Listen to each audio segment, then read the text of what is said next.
Irmãos e irmãs, uma boa noite. Que o Pai amoroso conceda as bênçãos do Mestre Jesus, envolvendo-nos, os nossos corações, com aquele amor maior que Ele concede a cada um dos irmãos de caminhada. Haroldo Dutra Dias fala nas suas pesquisas que dos 4 evangelhos do Cristo, mais de 52% são parábolas. Então vejamos que tudo aquilo que nós temos oficialmente dos evangelhos, do trabalho do Cristo, dos ensinamentos do Cristo, mais de 52% são parábolas. Então vejam que Jesus ensinava e ensinou a maioria dos seus ensinamentos através das parábolas. Então essas parábolas encerram grandes e profundos ensinamentos que nem sempre nós temos condições de extrair delas o ensinamento adequado. Para a nossa reflexão da noite de hoje, vamos fazer um estudo em cima de uma dessas parábolas do Evangelho do Cristo, narrada pelo evangelista Marcos no capítulo 11, a parábola da figueira seca. Eu tenho certeza que os senhores e senhoras já leram, talvez já estudaram, mas nunca é demais a gente fazer uma nova reflexão em cima do tema. Narra-nos o evangelista da seguinte forma: no dia seguinte, quando eles voltavam de Betânia, Jesus teve fome. Guardem isso. Jesus teve fome. E viu de longe uma figueira cheia de folhas, e foi até lá para ver se havia nela figos. Chegando perto, encontrou somente folhas, porque não era tempo de figos. Então, amaldiçoando a figueira, segundo a narração do evangelista, Jesus havia dito: que ninguém mais coma frutos de ti. Diz o evangelista que a figueira só tinha folhas porque não era tempo de frutos. Ora, se não estava no momento de ter figos, por que Jesus irritou-se? Irritou-se tanto a ponto de chocar os discípulos com a sua atitude, amaldiçoando a figueira. Atitude esta incompatível com a sua natureza mansa, humilde, pacífica, amorosa, como havia demonstrado e continuou demonstrando em todo o seu ministério durante os 3 anos. Então, uma interpretação literal do texto levaria-nos a supor que Jesus estaria sem razão. E como Cristo nada fez sem razão, e tampouco se enganaria, pois tem plena ciência, compreensão das leis da natureza, sabia que a figueira não tinha figos. Então, a intenção de Jesus não era encontrar frutos, e menos ainda de secar a figueira, amaldiçoando. Mas com certeza essa atitude tinha uma razão de ser. Então resta-nos saber por qual razão ele queria que essa figueira produzisse frutos ou tivesse frutos fora da estação. Bom, quando nós analisamos todo o trabalho de Jesus, nós percebemos que ele não perdia nenhuma oportunidade para nos trazer uma lição, para nos passar um ensinamento, Ele aproveitava todas as situações do dia a dia com que ele se deparava, usando a cultura, os povos, os animais, as plantas, e contando história e narrando parábolas. Sempre aproveitava todas as oportunidades para nos ensinar lições de grande valia. Entendo eu que neste caso também não foi diferente. Jesus quis nos passar um ensinamento. Então a pergunta que nós devemos nos fazer é: qual a lição que Jesus desejou nos transmitir com a parábola da figueira? Sem figos? Figueira poderia ser uma goiabeira sem goiabas, uma laranjeira, um abacateiro, uma goiabeira, enfim. Ali a narração é de uma figueira. Pois não era a época de frutos. E Jesus sabia disso. Então o que o indignou a ponto de amaldiçoar a figueira? É essa reflexão, é aí que nós temos que tentar buscar um entendimento para nossas vidas. E uma das lições que podemos retirar dessa parábola, e eu digo uma, porque todos os ensinamentos de Jesus, assim como as nossas obras básicas do Espiritismo e as obras subsidiárias desses espíritos de escola, elas não se fecham num único ensinamento. O que eles dizem são muito profundos, e nós, no atual estágio evolutivo, não temos a capacidade de extrair, de esgotar todas as verdades que estão sintetizados naquela frase, naquele ensinamento. Então eu digo, uma das lições que nós podemos tirar é que Jesus comparou a figueira ao homem estéril. Ele queria chamar a atenção dos omissos, dos inertes, dos preguiçosos mesmo, na caminhada terrena. Aquelas pessoas que passam a vida inteira desperdiçando o seu tempo, desperdiçando os seus talentos que receberam do Mestre, sem fazer nada, em benefício do nada. Esquecendo-se que foram criados para frutificar. Porque nós fomos criados pelo Pai Criador para dar frutos. Tanto que Jesus narra isso numa passagem, o evangelista João, no capítulo 15, que Jesus diz: vós não me escolhestes, mas eu vos escolhi, e vos nomeei para que vão e deem frutos, e que esses frutos permaneçam.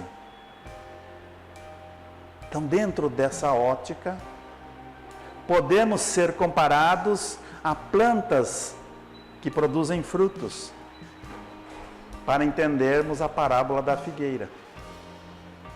Algumas não produzem frutos, mas produzem flores perfumadas, que alegram, que encantam. Outras são como as gramíneas, também não produzem frutos, mas produzem as sementes, que ao seu turno também, caindo ao chão, irão germinar e produzir novas plantas conforme a sua espécie, a sua característica, e assim cumprindo com a função que lhes cabe de forrar o chão para que os outros pisem. Cada um no seu papel. Na questão 132 do Livro dos Espíritos, Kardec pergunta aos benfeitores espirituais: qual a razão de estarmos encarnados na Terra? Por que precisamos encarnar? E ele responde, a resposta é longa, mas sintetizando ele diz que nós precisamos reencarnar para o nosso aperfeiçoamento e para cumprir com a parte que nos cabe na obra da criação. Ou seja, fazer aquilo que nos cabe como responsabilidade, onde estamos inseridos na construção do bem, na construção desse planeta regenerado que nós espíritas falamos tanto. Então o homem está no mundo para oferecer à comunidade onde se encontra inserido os seus frutos. E aí quando nós olhamos, quantos frutos estragados, né? Amargo, frutos azedos que às vezes nos oferecem, e às vezes nós oferecemos para os outros frutos amargos. Pensamos já nisso alguma vez? Quantas vezes estamos fazendo uso dos talentos que o Pai nos concedeu para produzir frutos amargos para o meu irmão? Fazendo uso da inteligência que Deus nos concede para atitudes equivocadas frente às leis do Pai. Esquecemos ou não lemos ou não sabemos daquela passagem do Evangelho segundo o Espiritismo, capítulo 8, lá no item 13, missão do homem inteligente na Terra. Ele coloca lá com muita clareza, se Deus em seus desígnios permitiu, fez com que nascesse num meio onde pudesse desenvolver a inteligência, é porque o quer, que a utilize para o bem de todos. Diz ainda, é uma missão que Ele vos dá, pondo em suas mãos uma oportunidade ou um instrumento, diz lá no Evangelho, para que possa desenvolver ao seu turno as inteligências retardatárias e fazer e conduzi-las até que chegue a Ele. Então, nesse contexto, olha a nossa responsabilidade com os talentos que o Pai nos confiou. O que precisamos verificar em nós, dentro do tema da figueira, é se também não estamos sendo uma figueira seca, uma figueira estéril, sem produzir frutos, tendo apenas as folhas da aparência, tendo todo um corpo de folha a produzir sombra para si mesmo. Quantas vezes vemos isso? Quantas pessoas com um potencial fantástico, inteligência acima da média, capacidade de fazer, de servir, mas que não as realiza na prática, não faz nada em benefício do outro. Podemos lembrar aí a narração de Mateus, capítulo 5, item 15, quando ele fala da lâmpada embaixo do móvel. Muitos não querem acender a sua lâmpada, preferem ficar na ignorância. Muitos que a acendem, escondem. E muitas às vezes não coloca nem embaixo do móvel, esconde lá no quartinho dos fundos, para que ninguém veja. Porque se alguém despercebidamente entrar à casa, na sala, não verá a lâmpada, está escondida, guardada só para ele. Muitas vezes por comodismo, muitas vezes por vergonha, medo ou por ignorância. Muitas pessoas desconhecem em si a capacidade que possui para realizar atividades em benefício das outras pessoas, em benefício do próximo, auxiliar o próximo. E nesse sentido, todos nós podemos fazer alguma coisa. Todos. Porque nada nos falta. Tudo está em nós.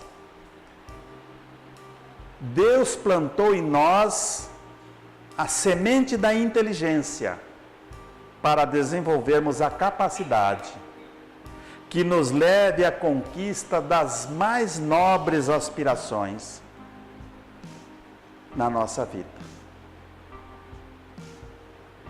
Trabalhando no bem. Só que nós precisamos acreditar nisso. Porque todo esse potencial está em nós em forma latente, em forma de semente. É preciso fazer com que essa semente saia da casca, germine, rompa a terra, cresça, produza frutos, de acordo com as suas características. Ou seja, de acordo com o que cada um tenha condições, ou seja, capaz de fazer em benefício do todo. Em benefício da família, da comunidade, em benefício do grupo espírita, da casa espírita. Podemos, a nível maior, em termos de sociedade. É claro que tudo isso, conforme a inteligência, o dom e a capacidade de cada um de desenvolver esse trabalho. Porque a semente escondida na terra, com preguiça de romper a casca, medo de crescer, medo de enfrentar as ervas daninhas que aí estão, as intempéries do tempo, medo de se expor ao sol e à chuva, não irá germinar. Não passará de sementes estéreis, inúteis. Da mesma forma, o homem que nada faz de bom em benefício do outro, seja por egoísmo, medo de se expor, medo de assumir responsabilidades. Então, dentro dessa parábola, esta é uma das lições que nós podemos entender que Jesus queria nos passar com a parábola da figueira sem frutos. Uma, porque não temos a competência e a capacidade para extrair todos os ensinamentos. Ele queria mostrar para nós a esterilidade, muitas vezes, da nossa inteligência. Processo esse que muitas vezes nos traz a sensação de frustração e de inutilidade, gerando às vezes um vazio interior na criatura, trazendo tristeza, infelicidade, levando às vezes essa doença do século que está aí. Como é que é o nome dela? Depressão. E aí a pessoa às vezes diz assim: ah, mas eu não nasci para ser feliz. A felicidade não foi feita para mim. Deus não quer que eu seja feliz. Mas será que ela está realmente buscando ser feliz? Aliás, a palavra felicidade, ela deriva do latim felix, cujo significado é fértil, fecundo, ou seja, que dá frutos. Portanto, a felicidade está diretamente ligada à nossa fertilidade, não reprodutiva, biológica, é claro, mas a capacidade de realização dos nossos deveres, ou seja, de executar o bem que nos cabe como responsabilidade na sociedade em que estamos inseridos. E aí eu não estou dizendo simplesmente no sentido religioso. Não é só no trabalho espírita, não é só lá no templo da minha fé. Mas é em todos os momentos em que se apresentarem a necessidade da minha ação no bem. E onde mais acontece isso é na própria família, na comunidade, no grupo espírita, no meu trabalho, na minha vida social. Então é aí que eu tenho que aproveitar toda a oportunidade que se apresentar para o exercício do bem em que estiver ao meu alcance, no sentido de auxiliar o meu irmão de caminhada. E um segundo ensinamento, diz o evangelista, que a figueira secou, né? Só que não secou na hora. Algumas traduções bíblicas dizem que secou imediatamente, mas outras, as mais confiáveis, diz que secou depois. Pedro, passando, chamou a atenção de Jesus que a figueira havia secado.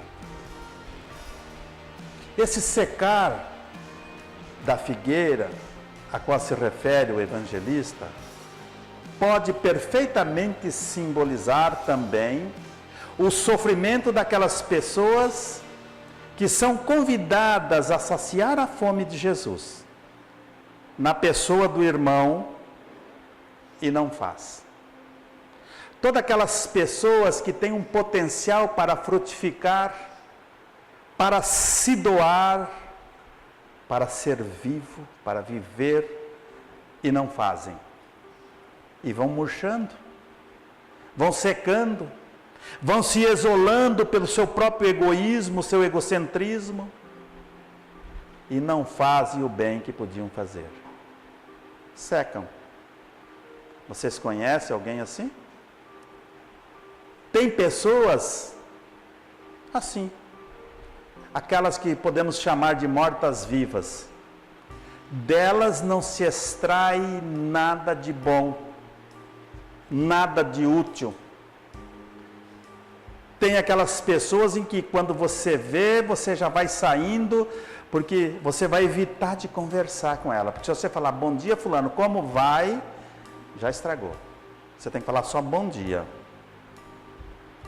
Como é que você está? Pronto. Aí você se arrepende de perguntar.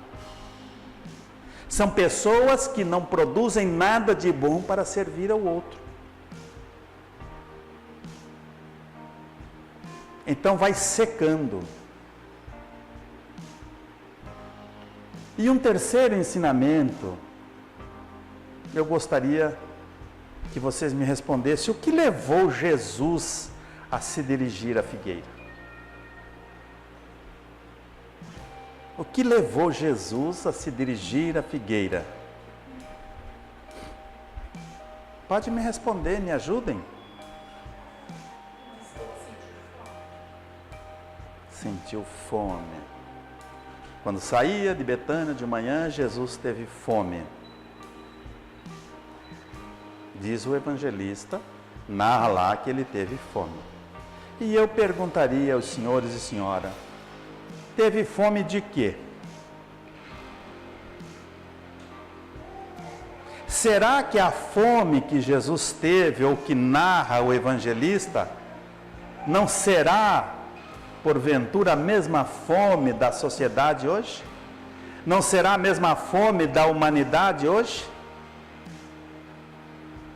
De que a humanidade tem fome? Me ajude?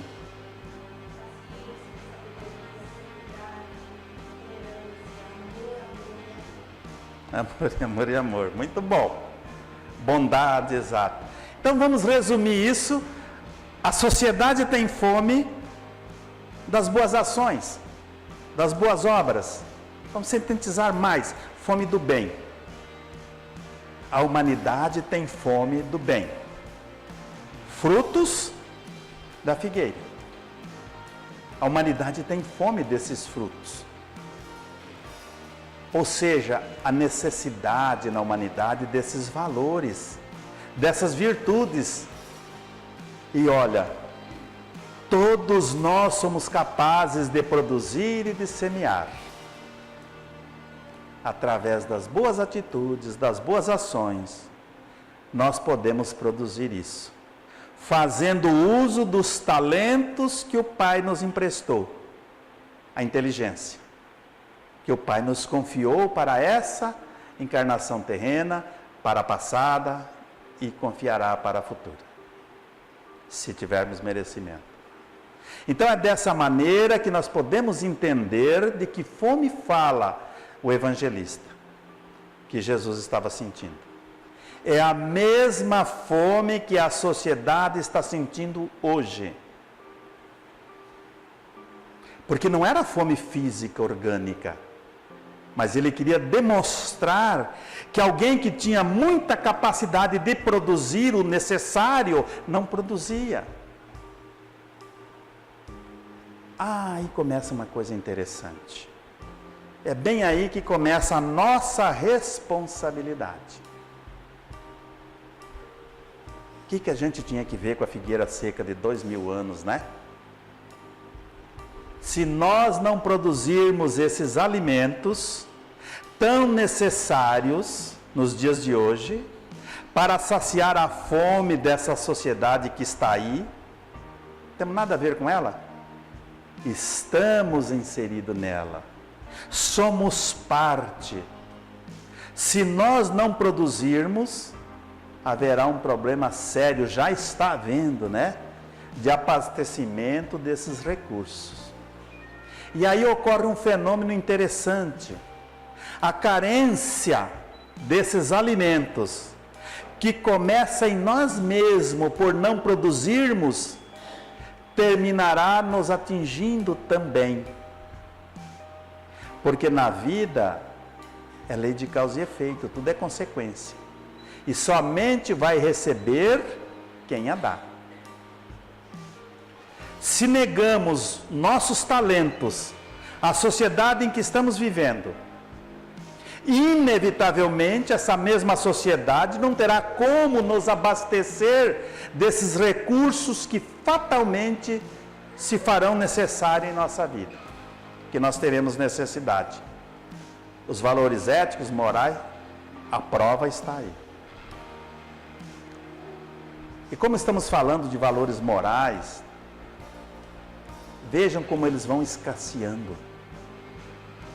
Primeiramente em nós, e depois na sociedade. E nós culpamos a sociedade.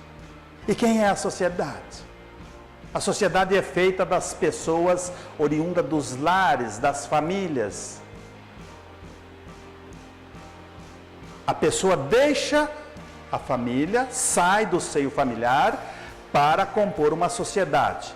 E ele vai trabalhar dentro dessa sociedade e colocar ali os valores recebidos no lar. Ele vai colocar e vivenciar e acreditar e defender dentro da sociedade aquilo que ele recebeu.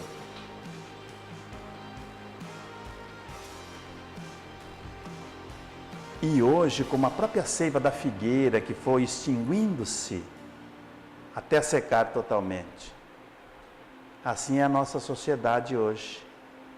Seca, fria, indiferente, insensível, porque nós também estamos sendo figueiras secas. Quantas vezes estamos sendo indiferentes com o problema alheio? Somos frios com uma situação de uma dor, de uma necessidade, de uma aflição. É uma matemática cósmica, lei de causa e efeito. Então esse é mais um ensinamento que nós podemos extrair dessa parábola da figueira. Concluindo que Jesus não estava com fome e muito menos tinha a intenção de secar uma figueira, mas chamar a atenção daqueles que produzem só por interesse próprio. Só produz quando os ventos estão favoráveis. Só tem fé quando tudo está bem, né? O barco está indo em águas mansas, tranquilos da nossa vida. Aí nós temos fé, nós acreditamos, nós vamos no centro, nós vamos na igreja e temos fé e convivemos, compartilhamos muito bem. Com muitas folhas a sombrear o próprio tronco, né? Tranquilos, muito bom. Mas quando vem uma tempestade, vem as geadas do inverno e derruba as folhas, ou seja, o barco começa a balançar, ou seja, começa a surgir os problemas na nossa caminhada. Em geral, primeira coisa, nós esquecemos a fé. Porque a primeira dificuldade que nós encontramos é de continuar com o nosso trabalho no lado espiritual, seja assistência física ou assistência espiritual, assistência material ou assistência espiritual. Nos entregamos às vezes no desalento, na reclamação inútil que não leva a nada. E aí vem a inércia, nós paramos. Não vou fazer mais. Não deu certo, ninguém reconheceu. Está muito difícil. Aí eu estou com medo de não dar certo, de criar problema. E a primeira coisa que nós fazemos, a nossa tendência é deixar de ser útil. Paramos de produzir os frutos necessários. Não à sociedade, mas a nós mesmos. É o nosso próprio alimento. E passamos assim a gerar mais problemas. Porque todos nós estamos submetidos à lei de causa e efeito. Não tem como mudar. E quando as tempestades aparecem, nós esquecemos dos ensinamentos de Jesus, que demonstrou com muita clareza, principalmente no final da sua trajetória, já junto ao templo de Pilatos, ao palácio de Pilatos. Jesus demonstrou para nós ali que é nas adversidades que nós precisamos ser mais fortes, produzir mais frutos. É nas adversidades que temos que ter mais fé, que temos que trabalhar mais, orar mais, crer mais, servir mais, amar mais. Ele próprio nunca deixou de semear amor. Mesmo nos momentos mais cruéis da sua vida. Frente a Pilatos,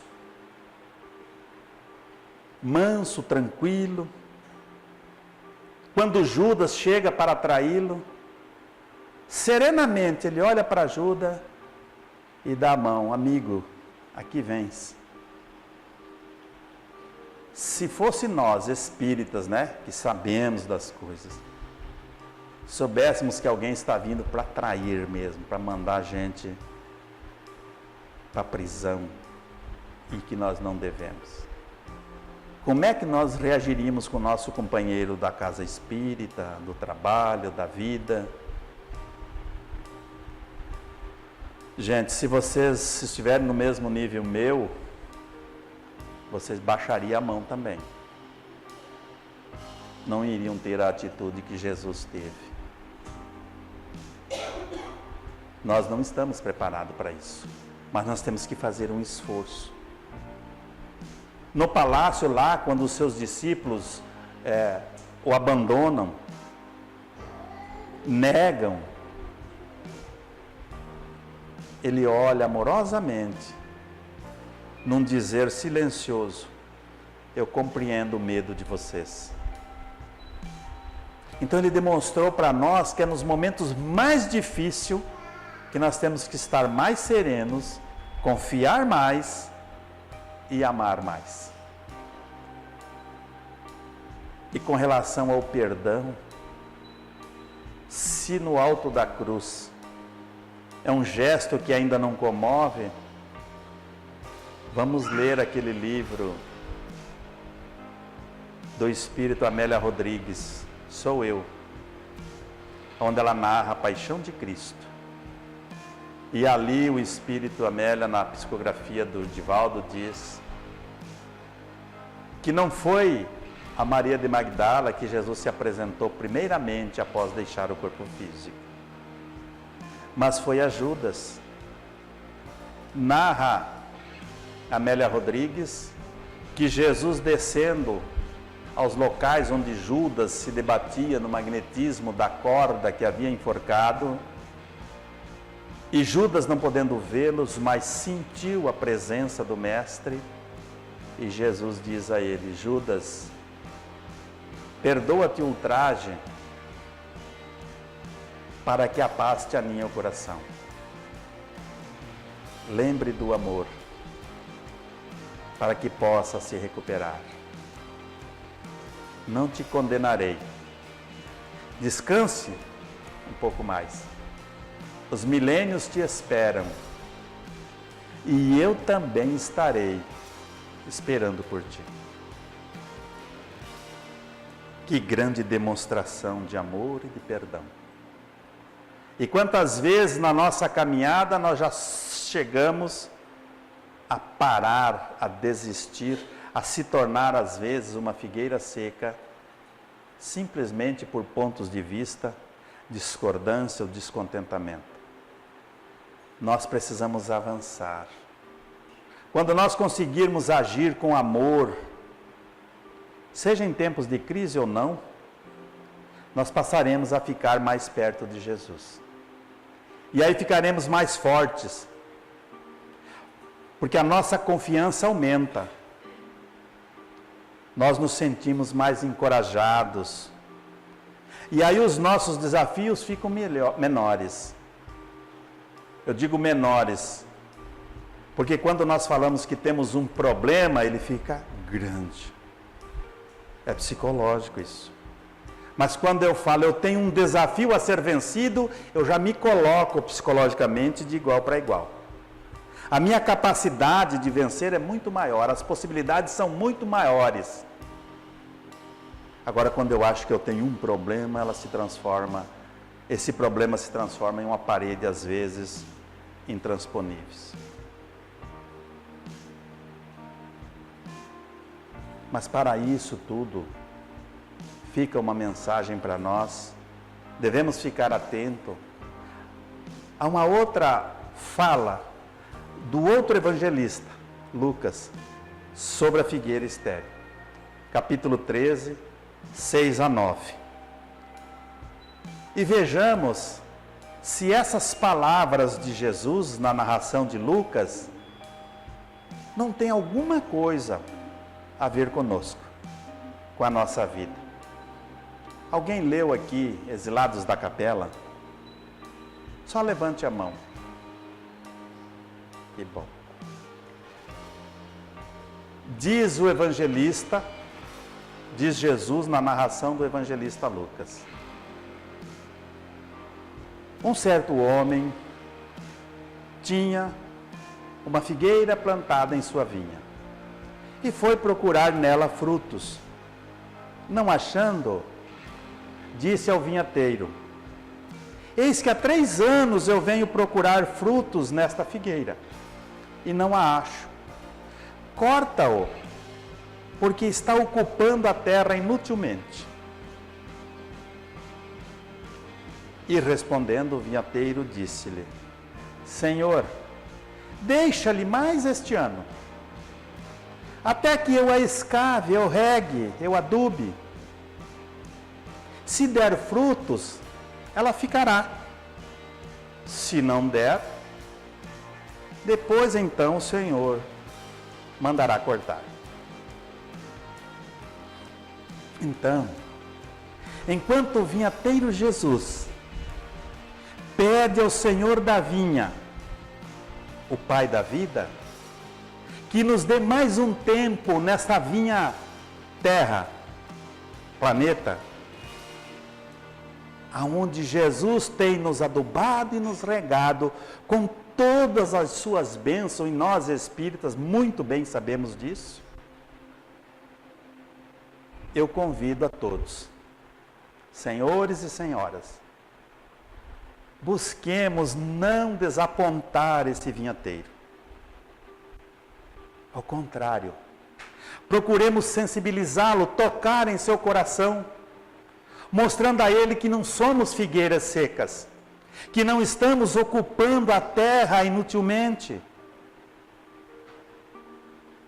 Então passemos a produzir e a oferecer ao vinhateiro Jesus, na pessoa do irmão, os figos ternos e doces da compaixão, da solidariedade e da caridade, produzidos, todos nós somos capazes de produzir, produzidos pela essência do amor e o desejo de servir.